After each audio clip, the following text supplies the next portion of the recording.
días, buenas noches, estén donde estén escuchándonos. Bienvenidos a Justicia Impositiva, un programa de Tax Justice Network, la red de justicia fiscal.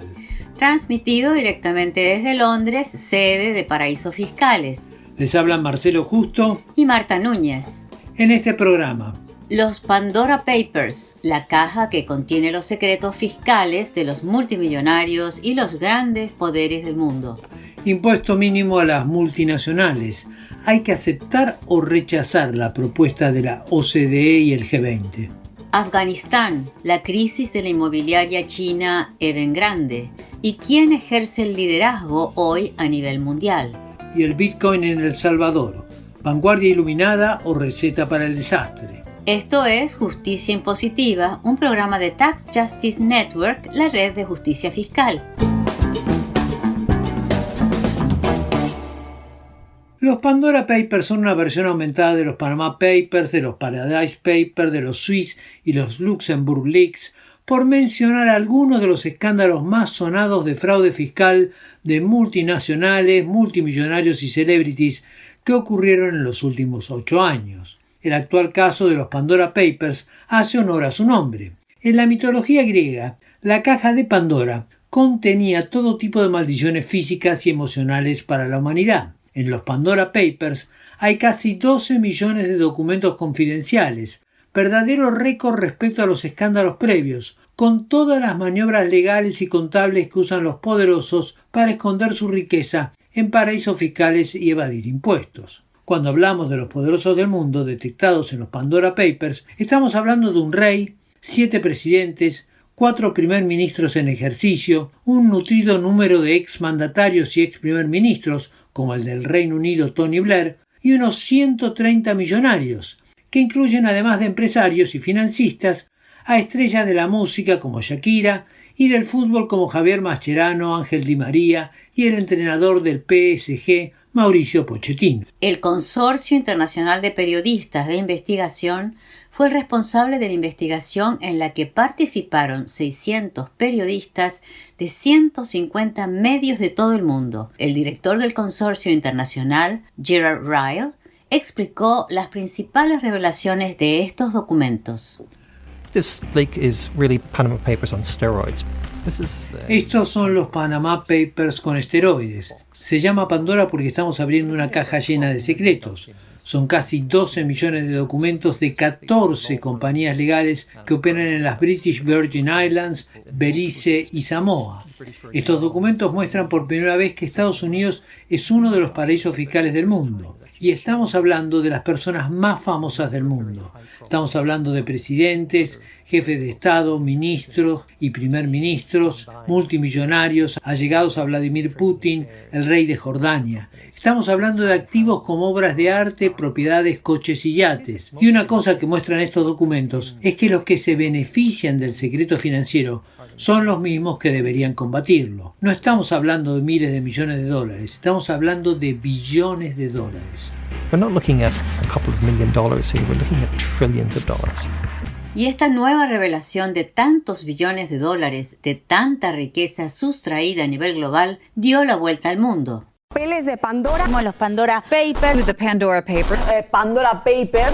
Sobre o caso Pandora Papers. América Latina, la región más desigual del planeta, figura bien alto en este dudoso cuadro de honor de los Pandora Papers. Argentina es el tercer país con más compatriotas en la lista de los Pandora Papers, después de Rusia y el Reino Unido. Casi la mitad de los jefes de Estado de la lista se encuentran en la región.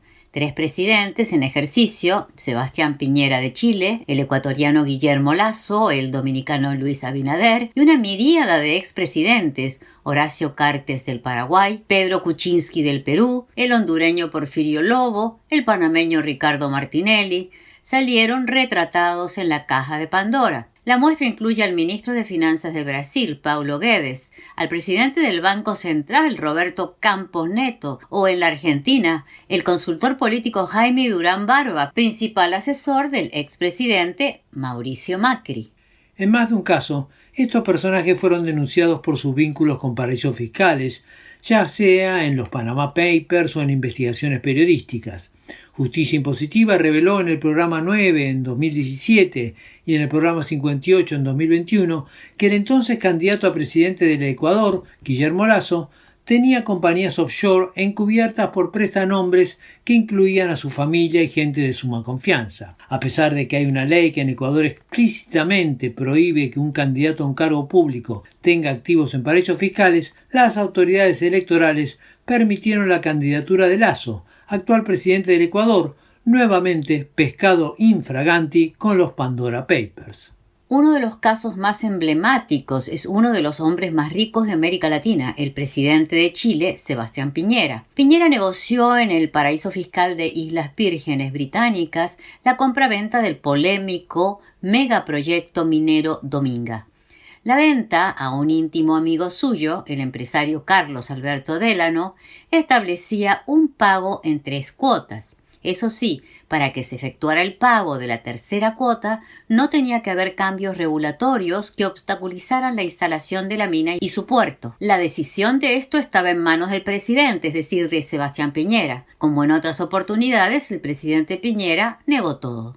No tuve ningún conocimiento ni información de las decisiones de inversión de las empresas antes mencionadas. Ni mi familia, ni yo tenemos sociedades de inversión constituidas en el extranjero. La realidad es que los escándalos se suceden.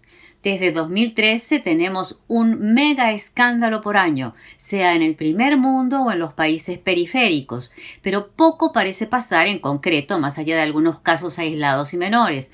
Al día de hoy, todos los presidentes y expresidentes siguen libres y, a lo sumo, enfrentan procesos que duran años hasta que finalmente prescriben. Y uno de los grandes peligros de esto es que si estas escandalosas denuncias terminan chocando con una venalidad del sistema judicial, se genere una cultura social de impunidad, cinismo y desencanto.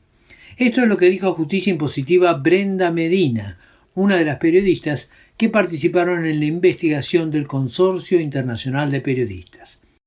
La investigación de los Panama Papers tuvo un gran impacto a nivel mundial. Se cambiaron leyes y regulaciones que rigen la industria de los servicios offshore y el secretismo corporativo. También se iniciaron pesquisas y casos criminales que en varios países aún están en curso.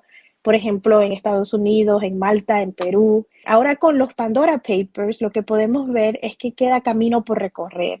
Esta nueva investigación deja en evidencia que se trata de un problema sistémico, de una industria a la que se benefician líderes mundiales, los multimillonarios, también gente que busca esconder dinero producto de delitos y de corrupción y encuentran la opacidad necesaria en esta industria y en estos servicios. Ya se han anunciado investigaciones, la Unión Europea y Estados Unidos han dicho que empezarán reformas a las leyes relacionadas a esta industria. Entonces habrá que analizar esas propuestas y esperar los resultados de esas pesquisas. Por supuesto, existe el riesgo del desinterés público si las autoridades no actúan para aplicar la ley. Como periodistas, nuestro deber es exponer la información y nuestro deseo es que la gente se informe y se empodere y pueda exigir acciones concretas a sus autoridades. Brenda Medina, una de las periodistas que participaron en la investigación del Consorcio Internacional de Periodistas.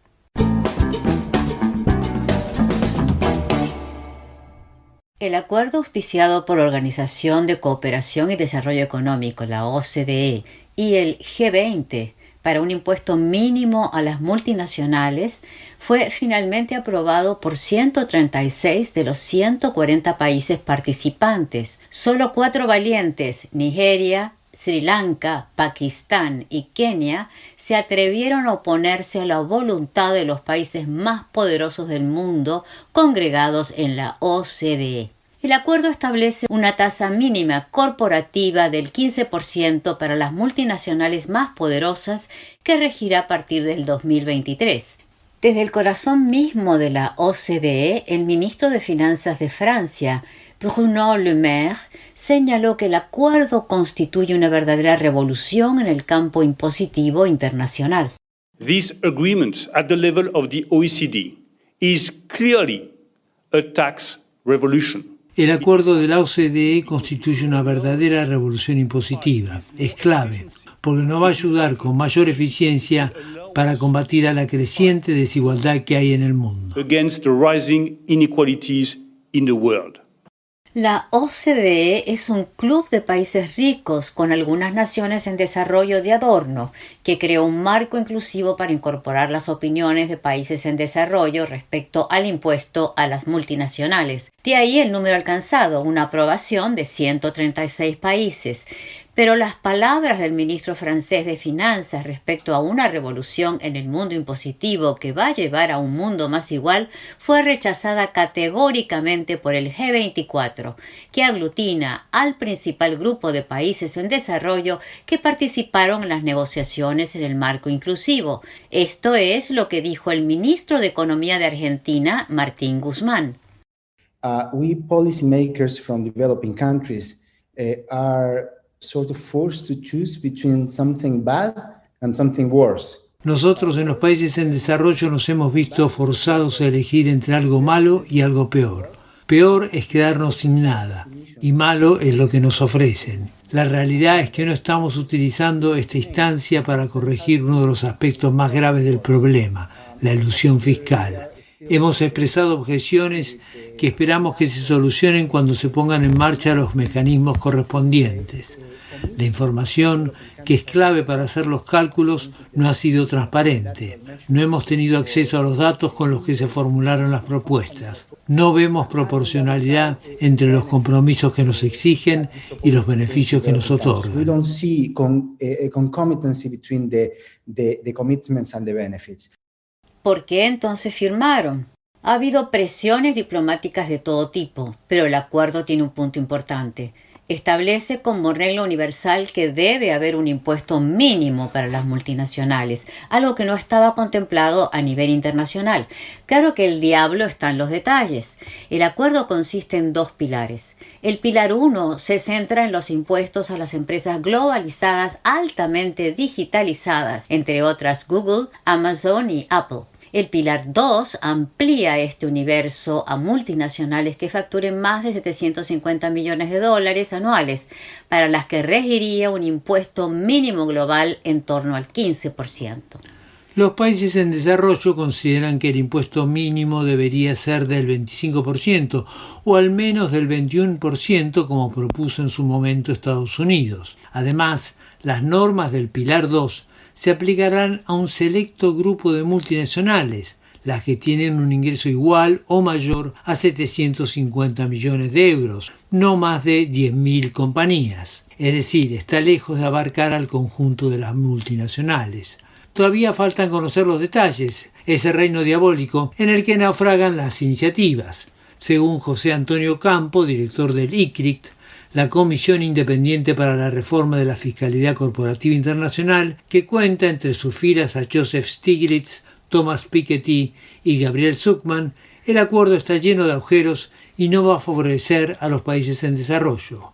Los países en desarrollo no van a ganar mucho con este acuerdo. Lo que sí ganan es establecer el precedente de que es posible llegar a acuerdos internacionales en materia tributaria y tendríamos que ver hacia adelante cómo se plantean, digamos, los nuevos temas para esos acuerdos. Yo creo que lo más probable es que todo eso continúe siendo objeto de negociación y de acuerdos en el marco inclusivo de la OCDE y ojalá con una agenda que deje algunos temas como por ejemplo los umbrales, por lo menos si no hay acuerdo ahora, para que sean discutidos en un plazo fijado ex ante, o sea, fijado en el propio acuerdo.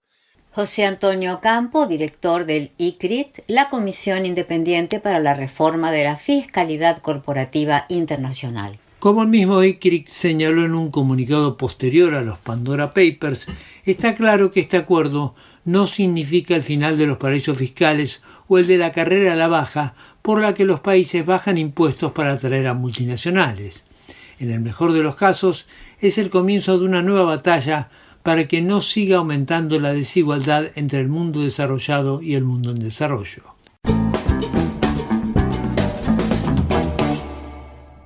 Vietnam en los 70, Afganistán en el siglo XXI. La humillante retirada estadounidense de ambos países, las penosas imágenes de desesperación y caos en los aeropuertos volvieron a plantear la misma pregunta que se hizo el mundo en los 70. ¿Qué significa que la mayor potencia planetaria sufra una contundente derrota a manos de un enemigo infinitamente inferior a nivel económico y militar? ¿Es una de esas casualidades de la historia o marca el principio del ocaso del todopoderoso imperio estadounidense?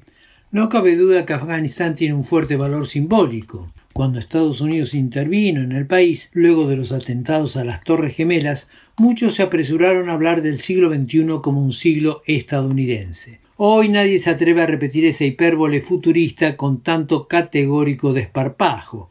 Pero examinemos el tema desde otro ángulo.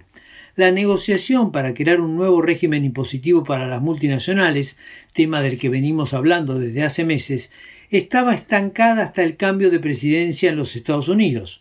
La victoria de Joe Biden sobre Donald Trump creó la posibilidad de un nuevo orden impositivo para las multinacionales, el cambio más importante en un siglo sobre un tema clave para decidir el modelo económico-social del mundo en las próximas décadas.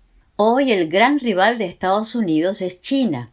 Estados Unidos fue derrotado por China en la carrera por la tecnología 5G y está usando su considerable músculo económico diplomático para impedir que la tecnología china se disemine por el mundo.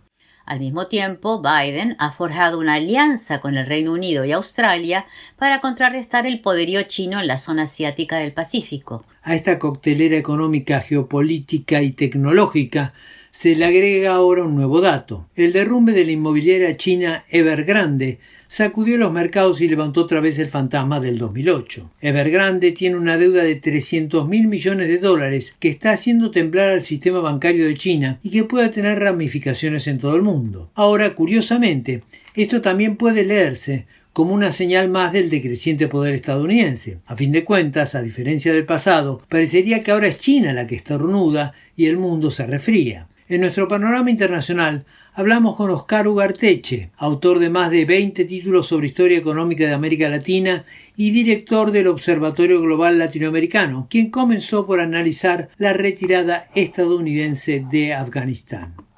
Yo creo que las guerras de Estados Unidos en los últimos 50 años hay que verlas no como guerras que Estados Unidos quiere ganar, sino como guerras que Estados Unidos quiere tener. ¿Y para qué quiere tener Estados Unidos una guerra? Porque es negocio. Hay mucho dinero en las guerras. Y la industria militar estadounidense es una industria que arrastra a la economía americana. Entonces, estos gastos gigantescos militares por el tema de Afganistán, hay que recordar que son gastos que van derechito a la demanda de productos industriales estadounidenses militares y que van derechitos a remunerar a una fuerza de trabajo militar que va de Estados Unidos a Afganistán. Entonces, el objeto de estas guerras, y esta no es la única, hay Irak es otra, Siria, bueno, pues, todo lo que está pasando en África, son intervenciones hechas para levantar la demanda del producto del PIB americano y de su actividad militar, pero no son actividades para ganar necesariamente el conflicto. Todo el discurso de la defensa de la democracia, ese que es el discurso que está detrás de las intervenciones militares, ahí se muestra como un discurso hueco. Ahora también la decisión del gobierno de Biden de destrabar la negociación por el impuesto mínimo global a las multinacionales, de alguna manera más bien es complementaria de todo lo que pasó con Afganistán. Es decir, en Afganistán primaron los intereses económicos y ahora en la decisión de Biden de destrabar el impuesto mínimo global a las multinacionales también priman los mismos intereses. Así es. Una cosa y la otra son perfectamente coherentes. O sea, hay un problema fiscal no solamente en Estados Unidos, sino hay un problema fiscal en el mundo, y ese problema fiscal en el mundo hay que resolverlo para reactivar la economía del mundo.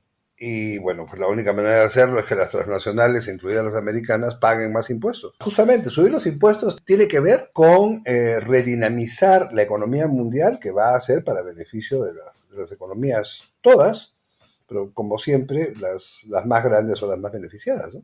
Para Estados Unidos el gran rival hoy es China, y China por un lado lo superó ya en la carrera por la tecnología 5G, pero por el otro estamos viendo ahora cómo la virtual quiebra de Evergrande está sacudiendo a todo el mundo. Si el estallido financiero del 2008-2009 empezó en Wall Street, este estallido financiero, en caso de globalizarse, podría empezar en China. Si pero yo no veo cómo habría de globalizarse. Mira, Evergrande tiene 320 millones de dólares en papeles de deuda en el mercado.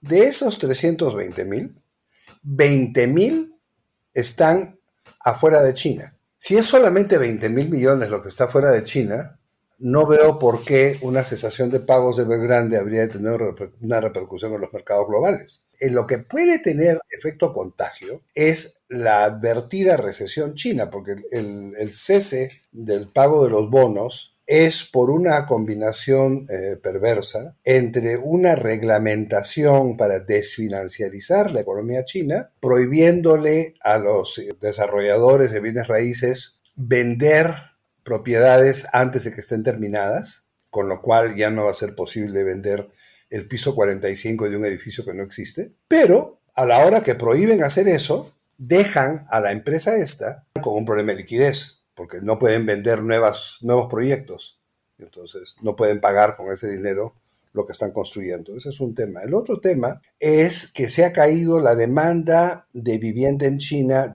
60% durante el verano, o sea, en el periodo junio-agosto.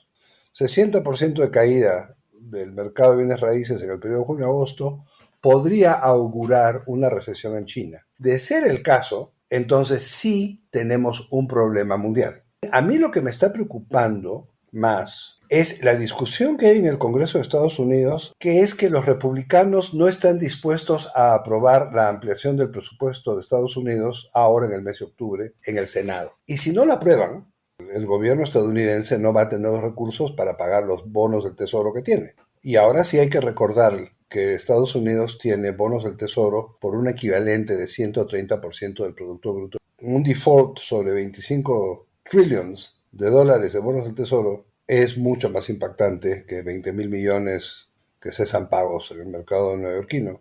Yo creo que la economía mundial está pasando por un mal momento. Creo que la recuperación del COVID es una recuperación muy complicada y lenta, pero además hay un problema de los liderazgos. O sea, China es quien está arrastrando el liderazgo tecnológico y comercial, pero evidentemente el liderazgo económico lo sigue mandando Estados Unidos con su tasa de interés. Entonces tenemos ahí un peso todavía muy grande americano, yo creo que va a durar. Como tenemos un peso militar estadounidense muy grande, pues siguen teniendo el ejército más grande del mundo. Y es un ejército que es capaz de entrar a cualquier parte para hacer cualquier cosa, porque es un buen negocio, no porque van a ganar la guerra. Oscar Ugarteche, autor de más de 20 títulos sobre historia económica de América Latina y director del Observatorio Global Latinoamericano.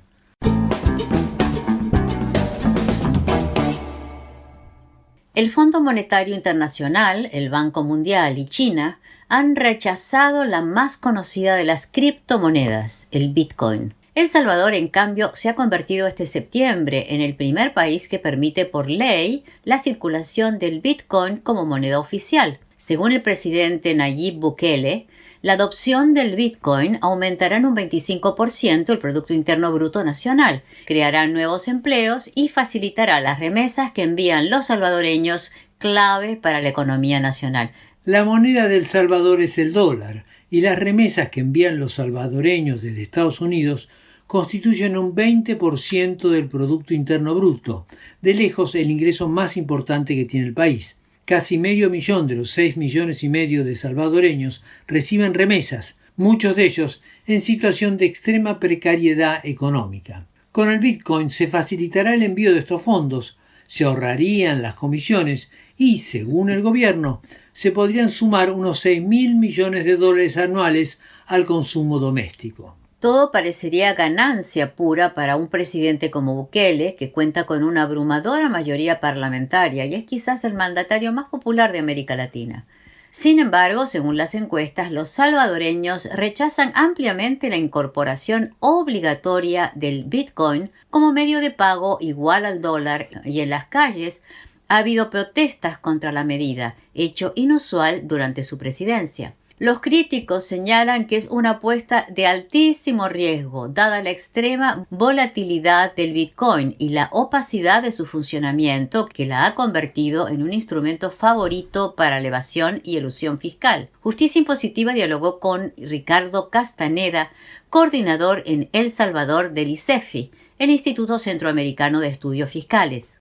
La verdad es que esto es un experimento que hasta el momento ni siquiera se cuenta con un estudio técnico que permita tener claro cuáles van a ser los beneficios y cuáles van a ser los costos. Si uno observa desde el anuncio del presidente Bukele, que lo hace en un video o en una conferencia en Miami, de que El Salvador iba a aprobar el Bitcoin como moneda de curso legal, hasta su aprobación pasaron menos de 72 horas. Y hasta la fecha yo te pudiera decir que esto ha estado constituido por una alta dosis de improvisación y una alta dosis de opacidad. El Salvador maneja el dólar como moneda, es decir, que maneja una moneda que no emite y que por lo tanto le impone una dependencia bastante grande del exterior. ¿Puede de alguna manera el Bitcoin aliviar esta dependencia? ¿Puede convertirse, si no en una alternativa, por lo menos en una manera de suavizar esa dependencia que tiene El Salvador del dólar? Efectivamente, uno de los enormes errores que se cometió en política monetaria en El Salvador fue precisamente dolarizar, ¿no? Ya se ha comprobado que este ha sido uno de los frenos del crecimiento económico y sobre todo en época de crisis tú tienes menos herramientas. Ahora, con el tema del Bitcoin, esto, aunque a alguien le puede parecer que es una oportunidad, yo creo que no es así. ¿Por qué? Porque acá tú como Estado no solo resulta que no tienes el monopolio de la emisión de moneda, porque la tiene otro Estado, como es el caso del dólar, sino que acá la tienen actores privados. Lo distinto es que El Salvador hubiera emitido su propio token digital, ¿no? Ahí pudiéramos estar hablando de que pudiera tener control de su propia política monetaria. En cambio, en este caso, creo que los riesgos son más altos. Ahora, ¿y por qué no emitió su propia criptomoneda? Yo creo que eso es una de las grandes preguntas que hay hasta ahora, ¿no? Incluso si hay miles de criptomonedas, ¿por qué hacer una ley solo sobre el tema del Bitcoin? Y posiblemente la respuesta es la utilización del Estado para beneficios de unos pocos. Evidentemente, la implementación de esta ley sí que va a tener ganancias para sectores específicos, posiblemente grupos cercanos al presidente Bukele, pero no para toda la población, y por eso es que en un contexto en el que la ciudadanía está en contra de esa medida, que los especialistas te han advertido de todos los riesgos, que incluso se te puedan cerrar las fuentes de financiamiento, si tú sigues adelante con esto es porque tú estás observando un beneficio que compensa todos esos otros costos que puede llegar a tener. Ahora, según el gobierno, con esta medida se podrían aumentar las remesas que son tan fundamentales en la vida económica del país y elevar en un 25% el Producto Interno Bruto. Es decir, visto así, en realidad parecería una política visionaria. Por supuesto, ¿no? Si es así, prácticamente sería la decisión política del siglo. Primero, eso no está justificado con ningún estudio. Sí es cierto que en el caso de El Salvador depende de las remesas, representan casi una quinta parte del Producto Interno Bruto, que uno de los beneficios que pueda tener siempre y cuando que el envío de estas remesas no tendría comisión. Sin embargo, las personas salvadoreñas que viven especialmente en Estados Unidos, para poder adquirir Bitcoin, sí que van a tener que pagar algún tipo de transacción. Otro tema que preocupa a muchos gobiernos, desde ya no solo a El Salvador, es la opacidad de las criptomonedas y en particular, bueno, en este caso del Bitcoin. El Bitcoin o otras criptomonedas pueden facilitar la evasión y elusión impositiva, que es un problema que diría crónico en Centroamérica. ¿Está el gobierno salvadoreño en condiciones de impedir que el Bitcoin sea una herramienta más para la desfinanciación del Estado? No. El gobierno salvadoreño no tiene la capacidad institucional, ni incluso se hicieron las reformas necesarias al marco penal para realmente poder evitar esto. Creo que uno de los enormes riesgos de la implementación de la ley Bitcoin, tal como está redactada, es que El Salvador se pueda convertir en un paraíso para el lavado de dinero, pero también en un paraíso fiscal virtual. Si uno revisa la situación financiera del gobierno, es una situación financiera crítica, con problemas de liquidez muy fuerte, dependientes de financiamiento externo, y con la implementación del Bitcoin, lejos de mejorar esta situación, se puede complicar, incluso en el aumento de la evasión. Ricardo Castaneda, coordinador en El Salvador del ICEFI, el Instituto Centroamericano de Estudios Fiscales. Llegamos así al final de esta edición de Justicia Impositiva. No olviden que pueden seguirnos en Twitter, @j_impositiva. O suscribirse a nuestra página web www.justiciaimpositiva.com. Desde los estudios de Tax Justice Network se despiden Marcelo Justo y Marta Núñez. Hasta la próxima.